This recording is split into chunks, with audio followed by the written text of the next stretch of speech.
Hey, welcome back to our viewers out there in YouTube land, into the Philosopher's Den again with my two colleagues of Keith and Vince. Say a brief hello to the people. Hello, people. Good evening. Okay, so we're going to go through to the final stretches of the Khaine story, and let's do just a quick sum of what's led us to this point. So in a whirlwind tour, we have Malekith, who has in the last stretch was establishing himself as the Phoenix King after he went through the fires of Asuryan. The shrine itself, after he passed through, collapsed into the waves and has now disappeared. In the meantime, Tyrion and his followers have raged and raged and raged with the fury of Khaine building up in them. But along the way, they did have a clash with Alarielle and her wood elf followers in the woods of Athel Loren, where Cornus, represented by Orion, was slain by Khaine, represented by Tyrion. But the important key there was that Alarielle refused Tyrion to be his bride, but later on went down south to Lothern and expressed that she would be betrothed to Malekith. But after the war is done. That was her caveat to that.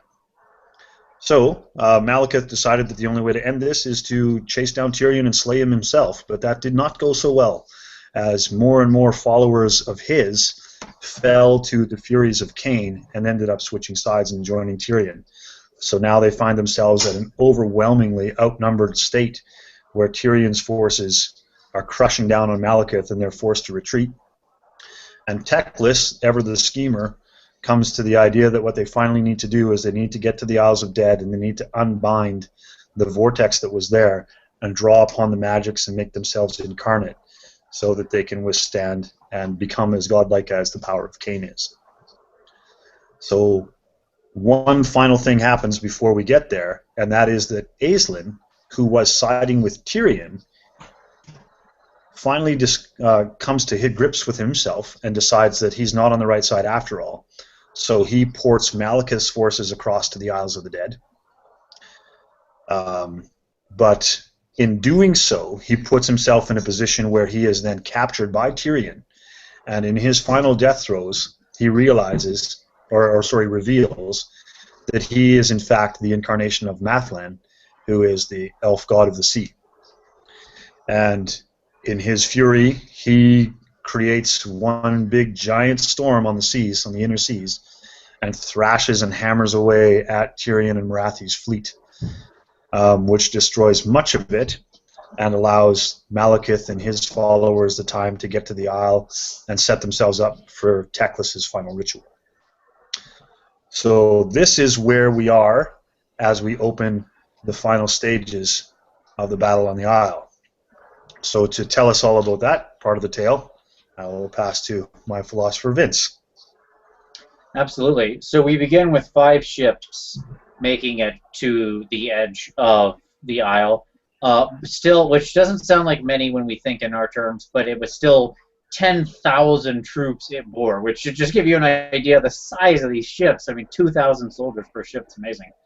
And they disembark and they travel on through the Isle. And they meet no resistance. Nothing is living. This island is, the great vortex chokes all the life out of it. Just petrified trees remain. And they make their way in, and it should be stated that the seas are all choked with just thousands of corpses, right, that have washed up. And they make their way in, and finally, as they come to the vortex, to this swirling tornado of magic that binds all the winds of magic that remain, then Tyrion sees Malekith. And all of the forces, Malekith's forces, the forces of the Phoenix King, are arrayed around the vortex with Teclis and a bunch of lore masters all sort of chanting, clearly engaging in some big ritual. Tyrion splits his forces into 3 columns, with one column being led by Lokir Fellheart, old Mr. Squidmask, the middle column being led by him, and the other column being led by, I think his name is Draloth, Prince Draloth, is that right? Or Dranoth? Draloth? I don't know. Adrana's brother. That's what's relevant. So this is Yeah, that sounds about right. Yeah. So Balrog. it's Adrana. Remind us quickly who Adrana is, because you mentioned her here. Yes. So she was one of the only other elves in Tyrion's service who had come to recognize the influence of Khaine and become suspicious, and she had become involved, romantically inclined, betrothed, who knows, to Mr. White Lion. Corhill, thank you. Yes. Name. Too many names. It's like the War and Peace, this Elven book. Yes, to Corhill, before Corhill was executed. And so Adrana is here, and she is squaring off against her brother. As we open the battle, we have some pretty classic stuff, but what's really interesting is at the very start of the battle, Malekith's forces take heart because they realize that the storm killed so many of the enemy forces that they're now actually on even footing. So the Eternity King has, wood elves and all these things helping him, and the dark elves who are servants still of Malekith, and they realize their numbers are about even, or they would be if Tyrion didn't call out using the power of Khaine to raise all the dead. So all of these people who died, plus other thousands of corpses that are, buried beneath the waves and wrecked hulks around the Isle, all stand up and begin marching. And what's worse is, such is the power of the magic of Khaine, that even those kings of old who were violent or who were touched by Khaine or who died in battle, who are in the tombs buried on the Isle, stand up and explode their tombs and rise as powerful wights. And these are, such like Finnebar stands up, and we get a nice little time mark that Finnebar's been dead 3 years. So we know that this point is 3 years from the point where they learned that Finnebar had died earlier in the book. So quite a lot of time has passed in Khaine. And they say that if Tyrion had waited for his reinforcements of the dead to arrive, he might have just won outright. But he's filled with the fury of Khaine, and he spurs forward, and his 3 columns dive in as the dead are still marching across this landscape that they had to cover. We get some nice showdowns in here. Imric splits off and takes Lokir Fellheart's side, and he and his dragon are just ripping around, melting people's faces. Good times there. Prince Draloth, is attacking Alariel's side. She's holding one of the flanks for Malekith, and that side also has Adrana. And Adrana summons up some nice dark magic and is choking the hell out of Draloth when Morathi, ever the spoiler, notices this going on, takes control of her spell and turns it back on her and kills poor Adrana. To which... Ever the benevolent Morathi, eh? Coming to people's rescues all the time. All the time. She's just helping. And she... it's a nice moment because it shows just how far these elves have fallen, that Draloth is looking... Or Dalroth, I'm saying that wrong. I'm switching the R and the L. Dalroth, sorry. Is looking at the corpse of his sister, the life choked out of her by... this dark magic, and he just spits on her corpse and then charges on to kill Alariel because he thinks that Tyrion will reward him greatly if he brings him the head of the Everqueen. Yeah, pretty dark. Absolutely. That's his own sister, and earlier you see that he did love her and such. Such is the power of how infused by Khaine this force has become, just how murderous. And finally, we pick up with a wonderful scene with Arahan and Naestra, the 2 twins of Wood Elf fame, who are riding on their dragon in this battle, which is Sathan Har. And they're swooping around, killing like a bunch of harpies, because they talk about how harpies have just naturally followed the Tyrion's forces inside, being just attracted to the power of Khaine. They're running around, killing a bunch of them, and they have a wonderful Legolas action scene where Arahan jumps off of the dragon onto an enemy Manticore, kills the rider, boots his corpse over the side, and then like jumps out of the way as their dragon comes in, rakes and snaps the neck of the Manticore, and then he jumps up and Naestra grabs his hand, and the two of them lock up and they pull it back on, and they have a wonderful little lighthearted moment of, you know, the classic sort of Lethal Weapon thing of like, why are you always trying to kill yourself? Why are you always making fun of me for doing, you know, great deeds? And they have a nice little joke where Arahan, or where Naestra says that if the eagle was here, because they can also, of course, write an eagle in the rules, which is like Gwendolor. If the eagle was here, he would agree with me. And I love that they're taught like that the eagle is one of their personalities and the dragon is another of their personalities. It's a wonderful little exchange, and then they ride off to go fight a bunch of harpies and blow up bolt throwers and stuff like that, and do all the wonderful things that the twins do. It was also a really nice moment explaining their rules, because one of the special rules of the twins is that if one dies but the other doesn't die, then the other one lives automatically. You ignore the death of the one. And so I thought that was a really nice representation where the one was going to die, but then the other twin, you know, saves them, and they're both fine. So I thought that was a cool little narrative moment that brought that rule to life. And rules-wise, thank God they're not on the eagle, because that's just a confusing two characters on a monstrous beast kind of thing to sort out. Oh, let's not get into that. It breaks all the rules of Warhammer. Yeah, just put them on the dragon. It's easier for everybody. Yeah, it's a super fun action scene though, and I'm glad you put your finger on it. It was Legolas-like, and I kind of thought of him racing around on the back of the Mumak in front of the Caledor fields. Absolutely. But it still only counts as one.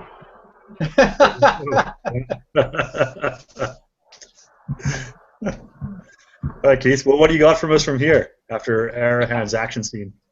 Well, if we hop back to Teclis at the moment, so as Vince mentioned, he's up at the vortex, and he's surrounded by 8 lore masters of Hoeth, which are kind of at the points of the compass on these massive pillars, each representing one of the winds of magic. And inside the vortex, there is almost his mirror counterpart of Caledor Dragon Tamer, who's helping him out, and he also has his attendants in there as they're trying to control the power of the vortex. And then we get another little timestamp here, because it mentions that what he's trying to achieve here, which is to unravel the vortex, take the winds of magic, and then bind them into mortal hosts to elevate them to the status of gods in order to combat the chaos gods. About 2 years of preparation have gone into this. So Finnevar was actually still alive, Finnevar was dead a year when he started thinking about unbinding the vortex. So clearly plans had already been put into motion for Malekith to come back and assume his place as Phoenix King before Teclis decided to go on this, this quest to infuse mortals with winds of magic. But he's struggling quite a bit, and that kind of shows what big a deal this is. I mean, Teclis is one of the greatest mages on the planet, second only to maybe the Slams from the Lizardmen, and certainly the strongest mage since the elf race since Caledor Dragon Tamer himself.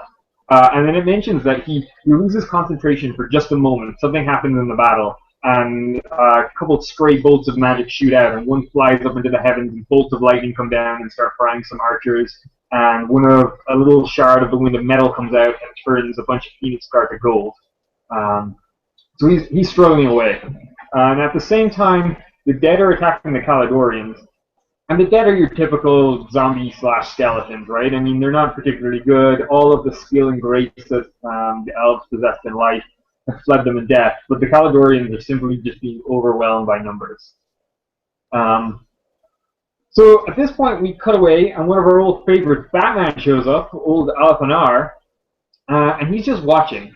And he's trying to take it all in, and he kind of starts deciding that maybe Malekith is the lesser of two evils, which is huge, because all Athel stands for is vengeance against the Dark Elves. And now he's starting to consider that maybe Malekith's not so bad. Like, that's how far Tyrion has fallen, is that Athel is considering allying with Malekith. But he's really, really torn. And interestingly, it specifically mentions that he prays to Liliath for guidance. Now, I don't know how much feelings Athel has with Liliath, We know that his moonbow was crafted and given to him by Liliath. But once again, Liliath is showing up and showing that she's got some thumbs and some ties. Now, interestingly, Malekith, who would normally be flying around the battlefield on the back of Seraphon, dealing out damage, he's kind of taking on his role as Phoenix King and Commander a little bit more seriously. And he's staying on the ground in his kind of central column, because he doesn't trust Araloth to hold it by himself. But at this point, Tyrion sends those raised up Phoenix Kings, the remains of them, at that central column, and they are just wrecking stuff. Of course, a lot of the elves in Malekith's army recognize these titans, cower in fear, and Malekith actually recoils a little bit, and then this just totally breaks his line. His high elf and dark elf attendants just like see their king, what they think is backing away, and they just break. But fortunately, Araloth is there, and he manages to hold and rally a small number of Eternal Guard to him, but he's being completely swarmed by the dead. But it turns out Malekith is not running. He's instead summoning a counterspell, if you like, and he just bellows a curse, calling all of those past Phoenix King usurpers, and that they in fact owe him a debt, and he's got a claim on their allegiances right now. And then the whites just shatter. And then after that, he puts out his sword, and then summons this giant flaming Finnebar. And that just walks in and starts wrecking them. And then he does it 9 more times to summon the spirits of other Phoenix Kings. And then it makes the point that, Tyrion, who's the embodiment of Khaine, can summon their remains, because they died in battle, their martial remains, but Malekith can summon their souls. And that he owns their spirits, if you like. And interestingly, Anarion was not summoned because he doesn't know his people anything. So it appears that it's only the Phoenix Kings which, did something bad or owed the elves something were able to be summoned back. But these guys totally turn the tide of battle. Not only are they powerhouses in their own right, but it completely emboldens the Malekith's elves again, and they're able to rejoin the fighting. And at this point, it really solidifies Malekith's claim as the Phoenix King. Because if we take a moment to review, he walked through the flames of Anarion, of Asuryan. He's betrothed to the Everqueen, and now he's summoning the spirits and commanding the spirits of past dead Phoenix King, which is a pretty big deal. I mean, if you're gonna base a monarchy on something, I think that's a fair way to go. But yeah, so you've got a bunch of these, revenants running around. Some of them are warriors and they're just smashing guys out of the way. Some of them are mages and they're just shooting fire and lightning at Tyrion's forces. And it's really relieving a lot of what's going of the hardship on Malekith.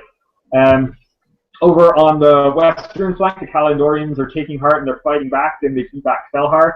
And at this point, Morathi has like a single moment of doubt where she thinks that maybe she's chosen the wrong side, that maybe she shouldn't have forsaken her son for who she thinks is Anarion Reborn, her lost love in Tyrion. But she quickly squashes that doubt and solidifies her pact with Tyrion. But Malekith and Alariel are still pressed. By no means is the summoning of these spirits completely turned the tide in their favor. So Morathi makes from that is I got this in reading this that the difference between what Tyrion has done is he's raised the bones much like a necromancer would raise skeletons or zombies, and a little bit of extra magic into the whites that he rose. But what I get the sense of that Malekith was able to do in tapping into the vortex and his own innate abilities as the Phoenix King now, and the true Phoenix King, is that he's able to make in a spirit form the actual manifestations to the same glory that they once were when they were living.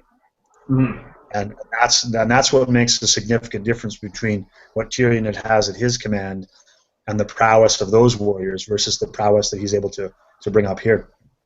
It also points out that it's not only warrior kings that he has risen, but also mage kings like the great Belshazzar, who was also brought forth. So they are zapping magic and counter spells and countering what Morathi's doing, and augmenting what Alarielle is doing in her life-giving magics. So they're all working together in a much more tactical and effective way than Tyrion's undead forces were able to do. So that's a sensibility I got from that. Mm-hmm.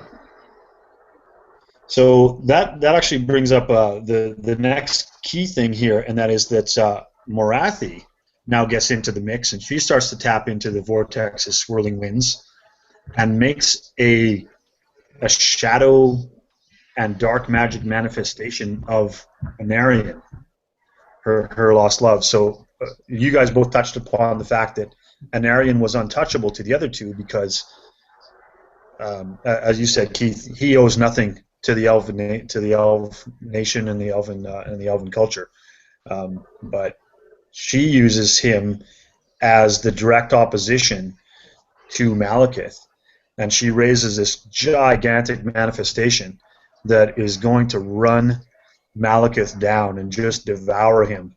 And the imagery that came to mind here, and that I might share, is in that film, The Mummy. If you remember how in the sands, the mummy creates this effigy of himself in swirling sand, and this great big maw that appears to be 40 feet wide is about to close in and eat them. And this is kind of how I imagined this scene playing out if it was cinematic. But in a very poetic fashion here, it's the effigy of Belshazzar that Malekith has just raised in his spirit form, and he's been casting away magic. He rises up on a pillar of his own fiery spirithood and intercepts this Anarion effigy, thus protecting Malekith. And the reason I think that's a poetic thing is in elf history, it was when Malekith was denied the right to become the Phoenix King and have that chance to go through the fires, it was Belshazzar that was put up as a council and a council vote to be the Phoenix King in Malekith's place.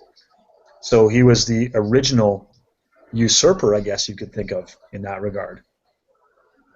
So I think that's why that's a particularly poetic sort of a sacrifice that Belshazzar makes there.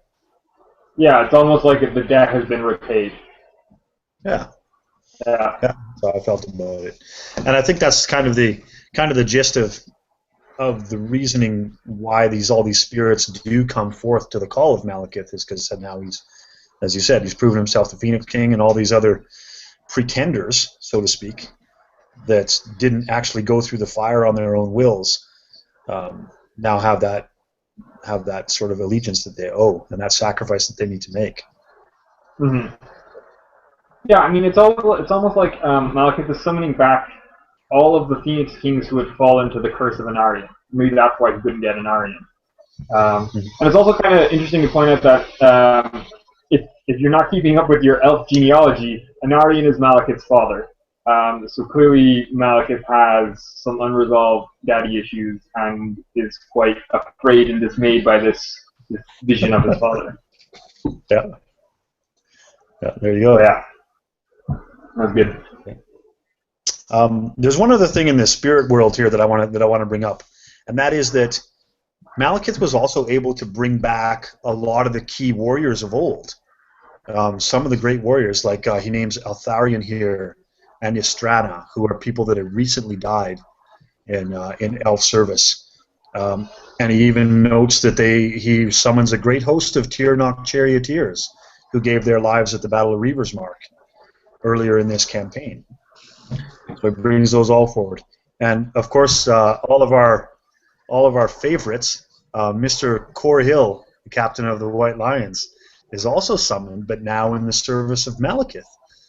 And in, I guess, our second in quick succession poetic moment is Corhill, in his fury, his spirit form, wades his way all the way to Dalroth, who, let's remind ourselves, is Adrana's brother, who Corhill was tight with, Adrana, He was also, and I don't know if we mentioned this in our last episode, he was the guy that swung the axe to chop off Coriel's head.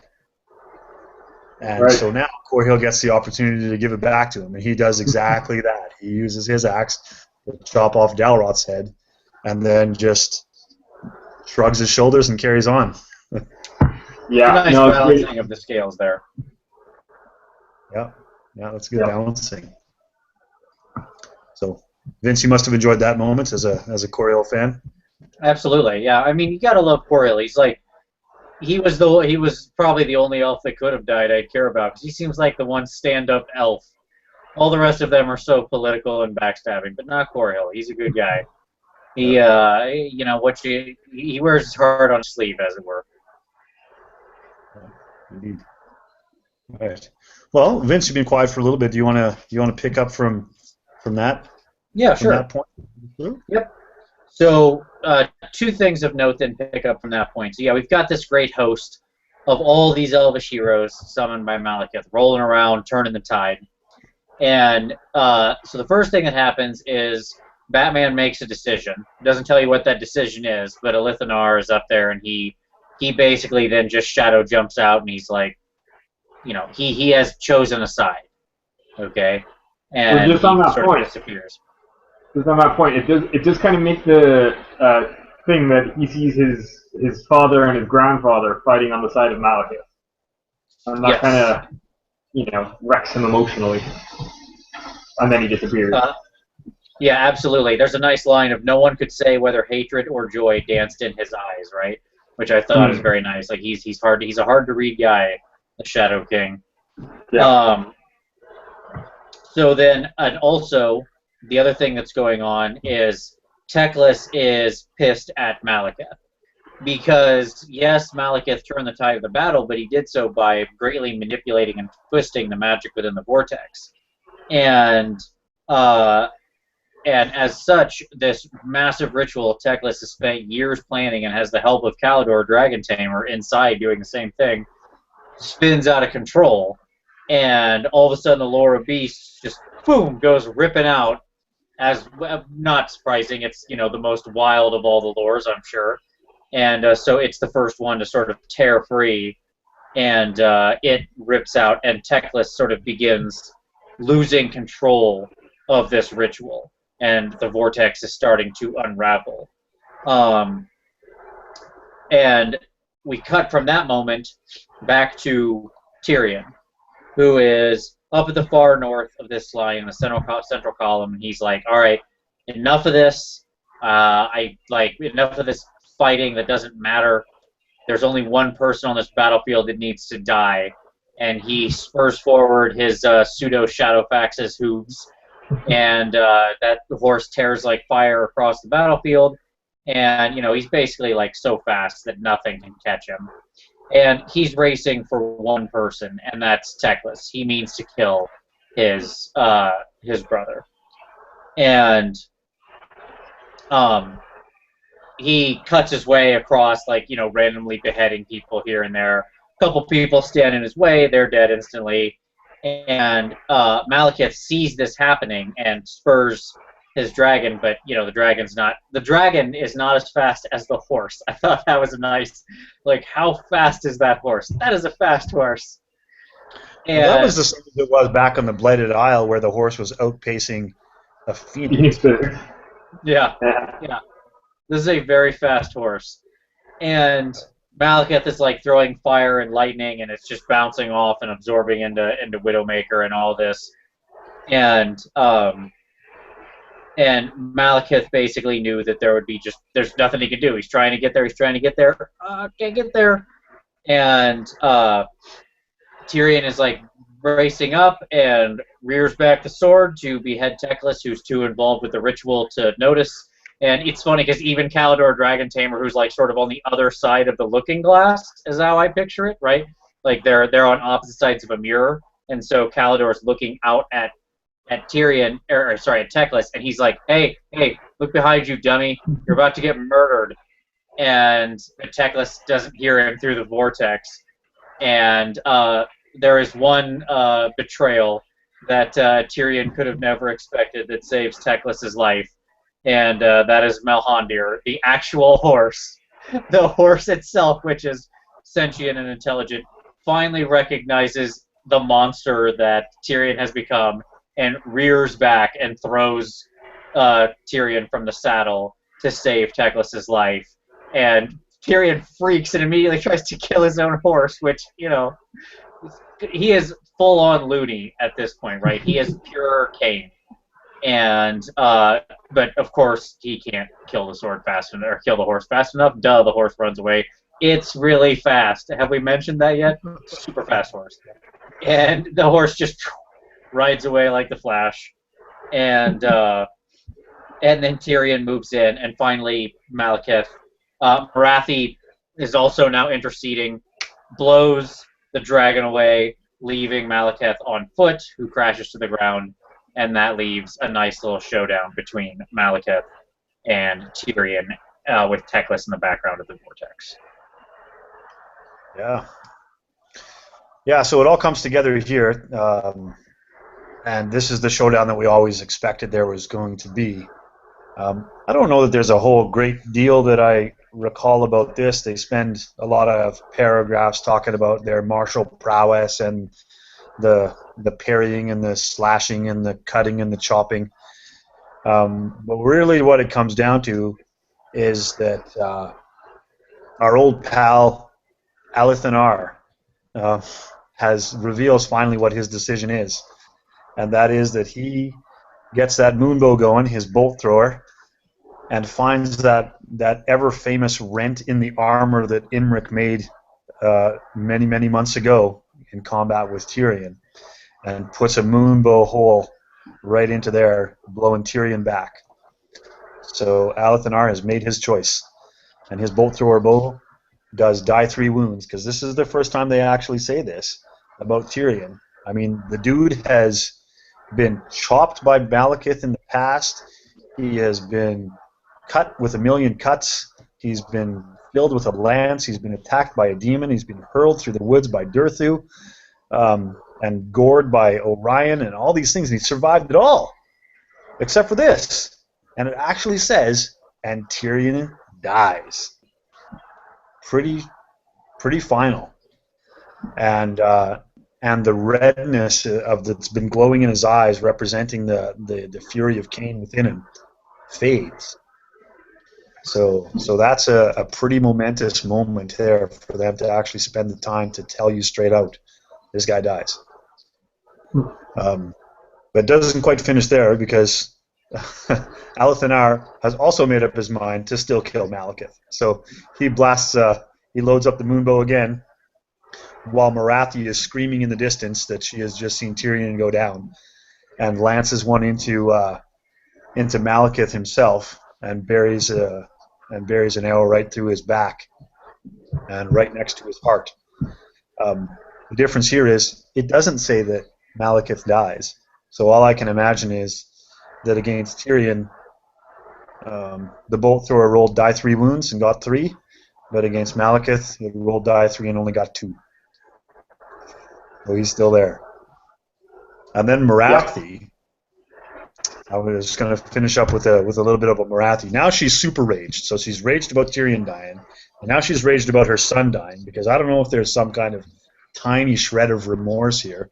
She's been sort of back and forth and flip-flopping a little bit throughout this battle. But this is where she decides to get on her flying Pegasus and just wreck everything. She's going to go, and she's got the mentality that she, by herself, is going to control all of the winds of magic. So she flies herself right into the spinning vortex. And then we'll come back to her in a second. But Keith, do you have any thoughts about these momentous moments? Because this is the big deal of the whole show so far. Yeah, I mean, I don't know if you guys have, listeners, of course, remember back to when we did Glockkin, and I think it was Vince, you said, a character is not dead until their head has been cut off and it's rolling away. Well, we just saw Corhill get beheaded, and then he turned back up again, due to some time warping magic. So I don't even think that applies anymore. But I think one of the best descriptions of the fight is when Tyrion and Malekith start dueling. It says that in the sky they saw two godly silhouettes mirrored on the clouds above. One masked and lit with flame, the other snarling like a beast, his hands running with blood. So again, the world, the environment, the weather is reflecting the War of the Gods that's going on between Tyrion and Malekith. So I thought that was some really nice imagery there. But yeah, I don't know. His head wasn't even cut off. He just got hit by the moonbow, so I'm not entirely convinced Tyrion is gone. Yeah, and I thought that was great by Alathanar as well. He's like, I don't know who to side with, Malekith or Chin, so I'm going to go with Team Alathanar and shoot them both. Exactly, yeah, that's what I was going to say. He chose a side, his own side, yeah. right? His like, side. that's the name he's always chosen. Well, maybe at this point, I was just going to say this should maybe be the first point where we have a little sip of elven wine to say farewell to Tyrion. I know you don't have wine because you're not a drinker, but we'll get into that. I'll toast him with Diet Dr. Pepper. It tastes more like regular Dr. Pepper, and I think Tyrion would be a fan. Yeah, I'm sure he would if you had access to that. Yeah. Oh. Okay. All right. Well, we still got some mess going on around the vortex, because Teclis is still doing his business and things are unraveling. So either Keith or Vince, maybe you want to pick it up from there now that we've had our lament for Tyrion. Sure, I'll grab that. Yeah, go ahead. So, yeah, Morathi's gone mad, shooting lightning all over the place, flies straight into the vortex, and Teclis just can't control it. So at this point, the winds of fire and metal also break free and fly out into the world. So Teclis' plan is totally unraveling at this point because he had originally intended to bind the Wind of Fire to Malekith to really solidify once again his place as Phoenix King and hopefully guide him into being a better person, right? And fire banish the darkness, all that kind of stuff. But it gets away from him. Same with metal. Heavens also breaks free, and Teclis can kind of feel that it ends up in the Empire somewhere. But he has this kind of connection with another benevolent presence that guides it into a host. So he's not too concerned about that. And we can speculate on what's going on there in a moment if you guys like. But Morathi flies straight into the vortex. And at this point, the vortex is unraveling. Huge amount of energies are being unleashed. Earthquakes are going on across Ulthuan. The oceans are beginning to rise. They're boiling. Like, it's cataclysmic events. So while in the vortex, Morathi is essentially tempting Slaanesh to come and like take the elves. So the Isle of the Dead is filled with these elven waystones, which kind of trap elven souls when they die, so that Slaanesh can't feast upon them. And because these earthquakes are going on and these giant magics are being released, the waystones are essentially falling apart. So Slaanesh is just gorging himself. He's loving life. So there's this giant tear in the middle of the vortex, and this big, gross hand, which is made up of screaming faces, starts reaching in. So Teclis was knocked unconscious, and he wakes up, and at this point, he realizes what's going on, so he's able to grab the Wind of Life and find that for Lariel, which makes sense. She's the embodiment of Isha. And then he realizes that Malekith is dying, so he takes the Wind of Shadow and binds it to Malekith instead, which he was really kind of remorseful about because, Malekith is already a pretty dark guy, and binding the Wind of Shadow to him probably not going to help out his temper or his demeanor a bit. And then he's able to grab the Wind of Light and put it into his own staff. Not himself, but his staff. And at that point, the vortex collapses and the rift starts closing. And Slaanesh is not happy about this because it's being denied this beautiful smorgasbord of elven souls. So Caledor Dragon Tamer runs up behind Morathi, grabs her, and she starts like gouging his face and biting him and stuff. She's a biter. But just so that Slaanesh can, on her way out, just grab them both and tear them to the realm of chaos. So that was his last final sacrifice for the Elven race. So there goes Caledor, Dragon Tamer, and Morathi.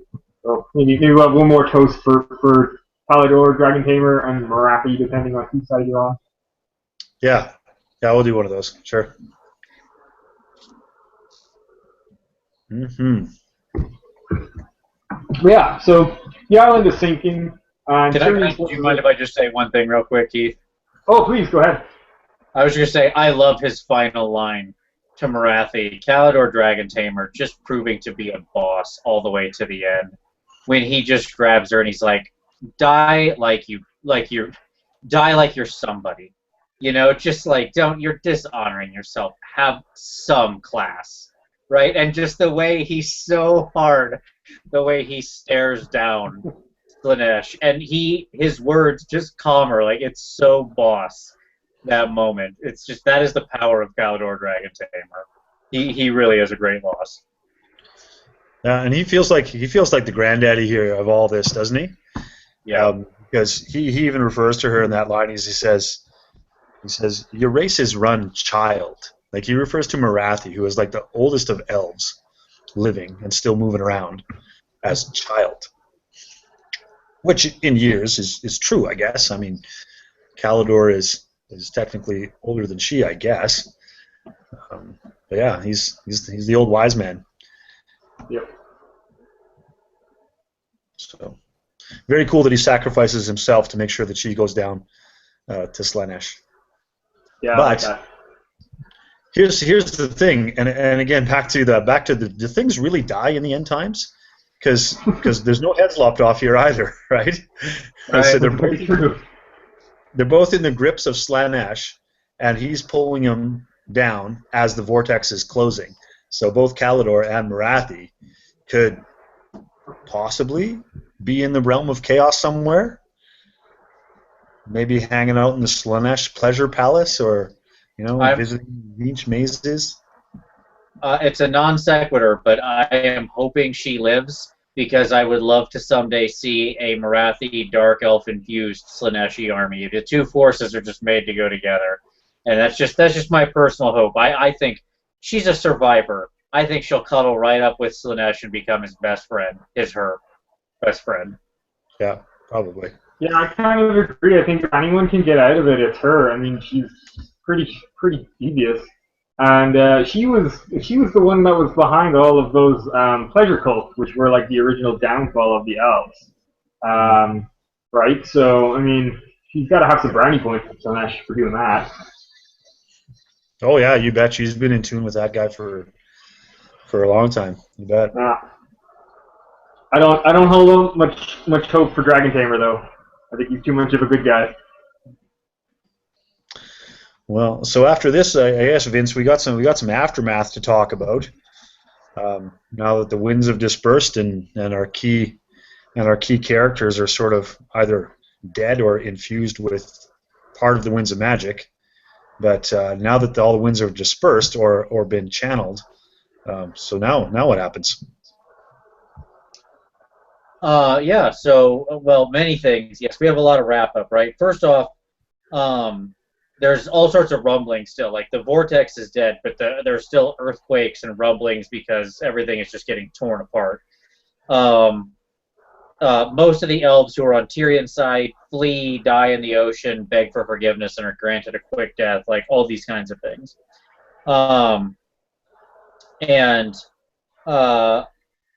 Alariel is walking with Erloth. They stop at Malekith. She's distant.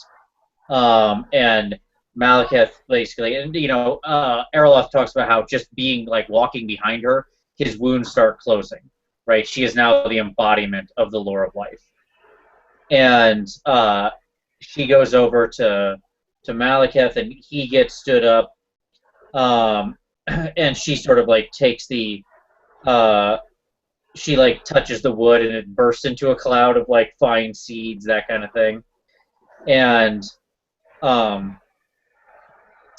basically you get a nice moment where there's a couple nice moments here, but the one I really like is Erloth talking to Teclis. And Erloth says to Teclis, "What happened here?" And Teclis basically says, "I failed. That's what happened." And he says, in very like, I'll just read this because I really think this is a very potent phrase. "I gambled with my brother's life and I failed," Teclis said. He looked sharply at Erloth. "Tyrion would not have. Had our positions been reversed, he always found a way." And I think that's just fascinating. That's a wonderful little piece of dialogue because look at what Teclis has went through with Tyrion, right?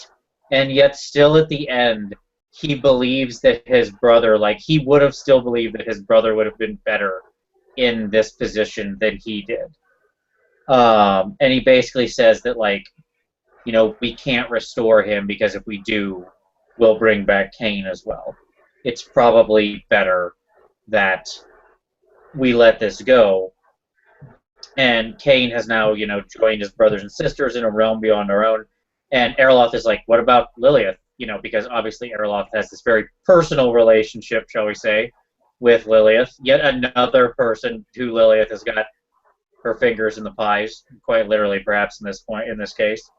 And Teclis says, I've played my part in this so that she could act as she wished, rather than be doomed to repeat the past. Lilith alone has escaped the fate that has claimed our gods, and even now, she walks Elthan Arban. She may yet be the saving of all of us. And so we get a nice little, that is like, as always, anytime Lilith's name gets mentioned, we get, like, it's foreshadow time completely. That's kind of like a good moment. And then we get to Malekith and Widowmaker, right? Who, this is the other great moment. Malekith reaches over, so Widowmaker is on the ground, the sword of Khaine, and he goes to reach for it, and Alariel freaks out because we all know what Widowmaker does. It turns you into the avatar of Khaine, but of course Khaine has been dismissed from this world. Malekith picks it up, laughs, and hurls the sword into the sea. It was just steel now, and it couldn't hurt anybody, and so it's gone.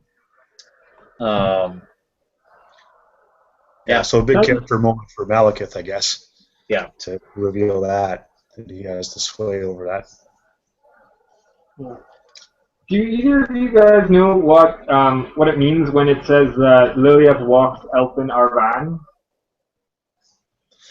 I think that alludes to the secret world, or sort of sub-realm that she's been crafting. If you remember back, she talks about that with Eldira, the vampire chick who she's grooming to be the elven god of death. Right. I think that's the name of their little sub-realm that they created. Oh, okay. That's what that means. Right. Well, so just to finish up here on the aftermath. So you had said, Vince, that Alariel, by turning the shaft of the bow sticking out of Malekith's back, she creates a forest out of all the seedlings that she disperses that into, thus creating the world roots. Now, it also alludes to the fact that even before this battle, if you remember back, there were envoys sent around the different provinces of Ulthuan, sort of foreboding this, so that elsewhere, all throughout the whole continent of Ulthuan, there is people now being guided towards the world roots for the sake of evacuating Ulthuan. Because it's crumbling. Like, mountains are coming down, cities are slipping into the sea, waves are crashing over lands and washing out meadows. It talks about, it tries to be a little bit heartfelt here, and it says about that there's nobles and landowners that refuse to leave their mansions, and they're happy to die with their land because if they don't know what the future holds, or they're afraid of what the future holds, etc. But this is effectively the big mass evacuation that goes on. So Alariel leads, and Araloth leads everybody through the world roots who's still there on the Isle, and we're left with, in the end of it, just 3 figures. Even Malekith goes to the world roots, and we're left with Alarielle, with Teclis, and Imric, and the carcass of Tyrion. And Alarielle tries to talk Teclis into coming along and leaving him, because she says that she admits she can't even restore Tyrion with all of her life magics, because he's been so ruined by Khaine. So he declines that. Teclis says, no, I'm staying with him. Off you go. And Imric sticks around a little bit longer, because he says, I don't need the world roots, I got a dragon to fly on. So he again convinces Teclis to catch a ride on his dragon. But again, Teclis refuses. So Imric finally, when the land is just, the size of a kitchen table and everything else is underwater, he finally departs. And as he's flying up into the clouds, he actually sees frail little Teclis pick up his brother Tyrion, and that's the last we see of him. So one small epic moment here that's notable, I suppose, is that little frail Teclis is able to pick up a warrior. First of all, that's surprising a little bit. But that's our final sort of poetic moment of those two, and we're left with the cliffhanger of, well, so is that it for Teclis? And it leaves you wondering, will we ever see that guy again? What's the crafty old mage going to do with his brother? And is the remorse that, because you talked about the remorse that he has in there in that little sidebar a moment ago, Vince, is where you really do feel that Teclis has failed his brother, and he recognizes his brother would have sacrificed everything for him if given the same opportunity. So you wonder if Teclis is going to do the ultimate sacrifice and just die there with his brother. What are your thoughts on that? It is the end times. Teclis dead or not dead? Definitely. He's got a wind of magic in that staff. Teclis has always got a plan. We'll see that guy again before too long at all, I'm quite sure. He's if there's ever a man with a plan, it's Teclis. And with a whole wind of magic bound and a stick in his hand, I don't know that there's much he can't do. Yeah. Could be right. Okay. So then we're gonna we'll flip it to you, Keith, here, because now we've evacuated Ulthuan. The whole continent has sunk, and this is epic. I mean, we've seen in times leading up to this in Nagash, we've seen the restoration of the greatest necromancer of all time when he goes down south and crushes Nehekara entirely. And then we've gone to the Empire in Glotkin, and that whole greatest nation in Warhammer has been crippled. But this seems even more cataclysmic to think that an entire continent has just sunk under the waves. So, biggest moment of the end times was at least cinematically, in that. So now that all the elves have retreated to Athel Loren, what can you tell us about this, Keith? Yeah, so Athel Loren itself is doing great now that Alarielle's incarnate of light has been there. So before they got back, Athel Loren was kind of suffering under. So for a while, Alarielle was dying, which caused the forest to kind of die. The Oak of Ages was rotting. A lot of pestilence and contagion from the Nurgle invasions was taking a toll on the greenery. The beastmen were, no matter how many the wood elves seemed to kill, there was always more, and they were invading. But now the forest itself is doing well, and that's a pretty good reflection on the elves as a whole.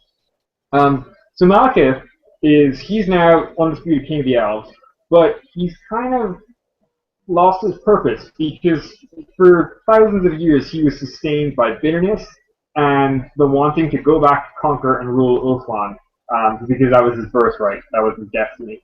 And now that's taken away from him, so he's kind of at a loss going forward into this new age of the elves.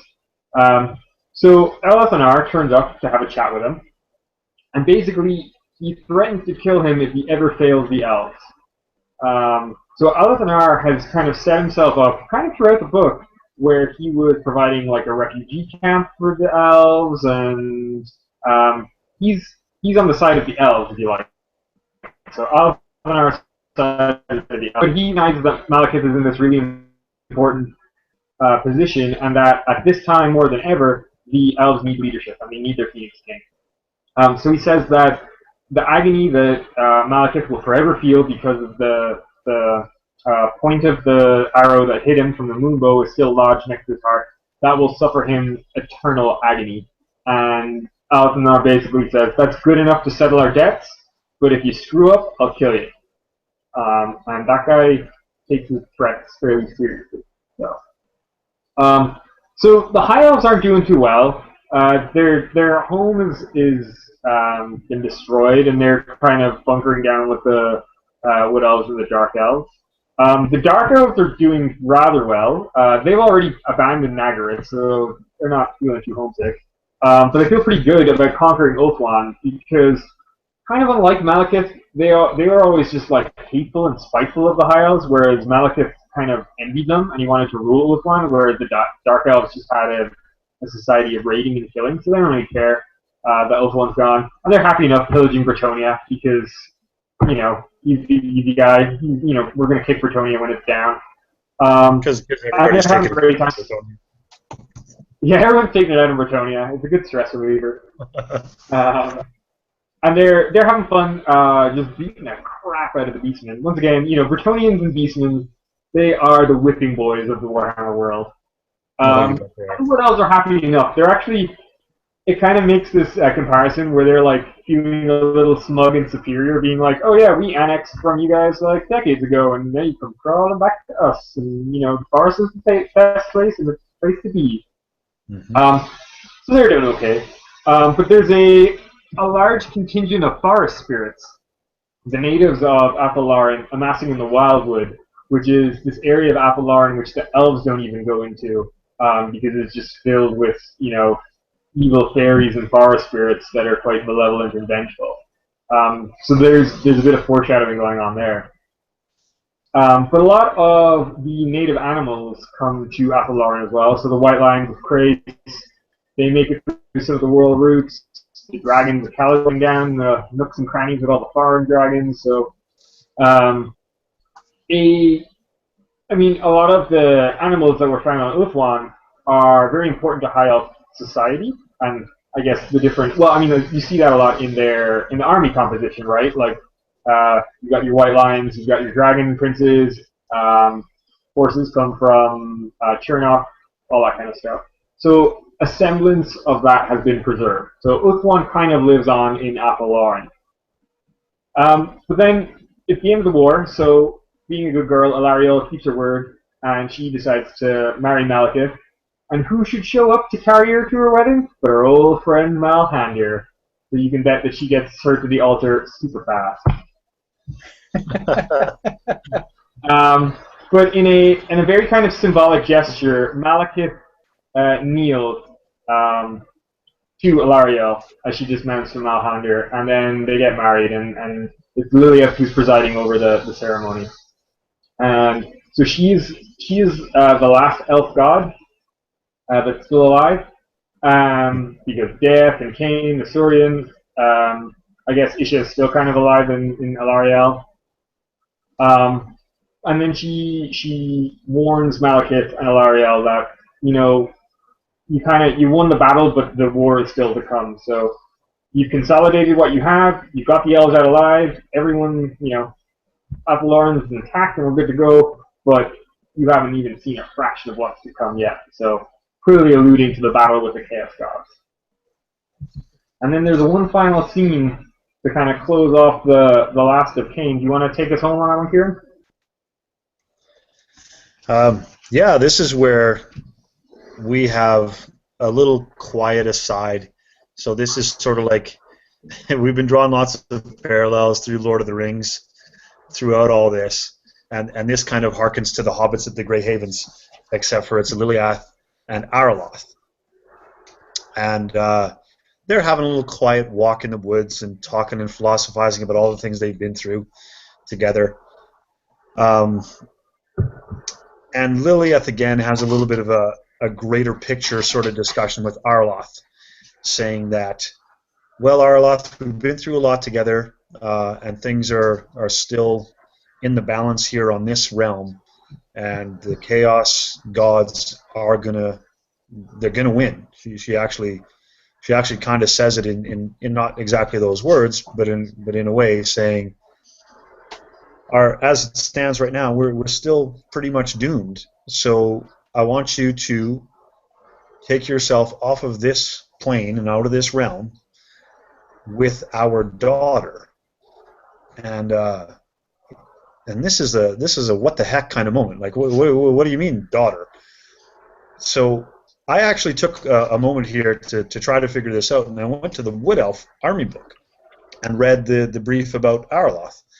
And it actually alludes to the first meeting between these two, because Arloth saved Liliath from an attacking four-armed demon, which, again, you think might be Slaanesh, might be something else.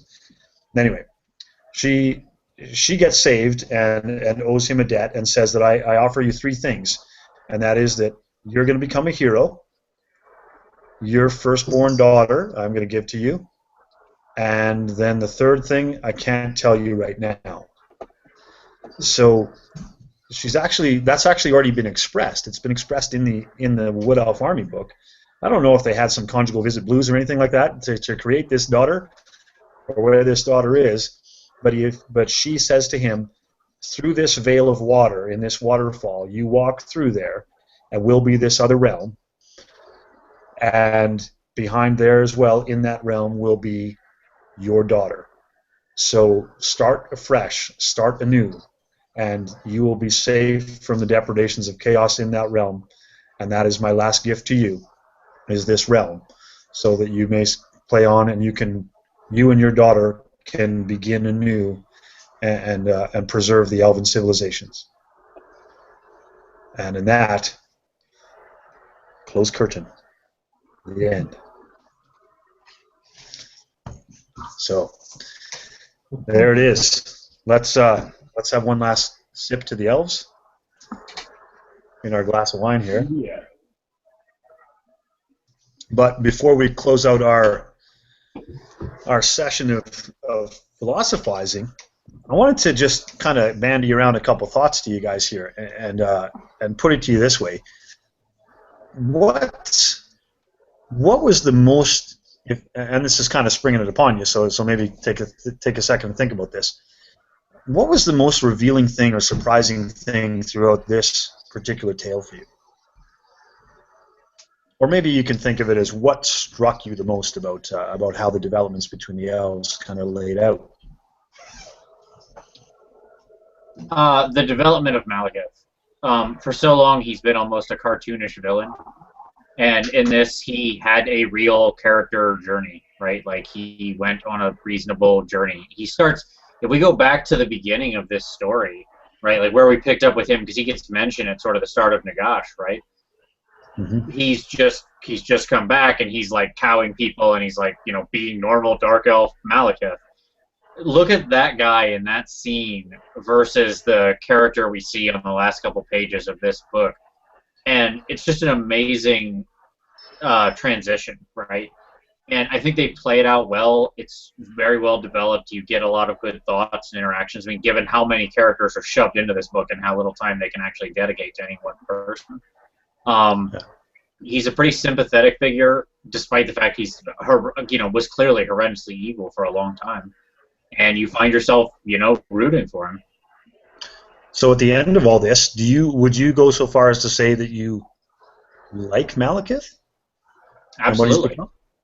Yes. I don't think he's become a good man or something, like man, in the generic term, I understand he's an elf. I don't think he's become good in the traditional sense, right? Like as perhaps as much as Tyrion was before this all occurred. Or, like Arloth, who was sort of the most pure and good. But he feels very real, right? Like, as a character, he feels very believable. Okay. How about you, Keith? What do you feel about him? Yeah, I think they did the transition of Malekith incredibly well. I even particularly like the last bit at the end that I kind of mentioned, that he feels regret that Ulthuan is gone, because that's what he wanted. Even want to just slaughter a bunch of high elves. He wanted his ancestral birthright. But yeah, I think the character development for him was great. I mean, it made sense. I remember hearing rumors about Khaine before we're starting and how all the elves were going to combine, and you were just like, that doesn't make sense. How do you get over like, thousands of years of essentially, like race hate? And I think they did it really, really well. I think, yeah, well, I was pretty impressed by that. But as far as surprises go, just like everything that Liliath is doing, like everything has an ulterior meaning. Like when in that last kind of sequence where she's like, I don't think we can win. Tekla still thinks we can win, but I think we're screwed, and I'm actually just doing everything to make sure the cycle continues. And she really mentions that, like, the Chaos Gods are going to win, but we just have to get you to Haven so that you can start the cycle again. But then she even says, like, what's going to happen is there's one creator, he starts the family fights, and then in those wounds, that's where the Chaos Gods come through. So she already knows what's going to happen to Arlock, that this whole thing is just going to happen again. And I thought, just those kind of revelations along the way really kept it engaging and very interesting. Yeah. The thing that I came away with, and one thing that I want to bring up right here as we're sort of closing it out, is in going back to the Wood Elf book. As I said, there was already that preamble laid out in the Arloth storyline about his involvement with Liliath and the plans that she had for him, her 3 gifts. But also I was flipping around and I found here in the early part, like even on page 7 of the Wood Elf book, where it talks about their history here. See this? There it is.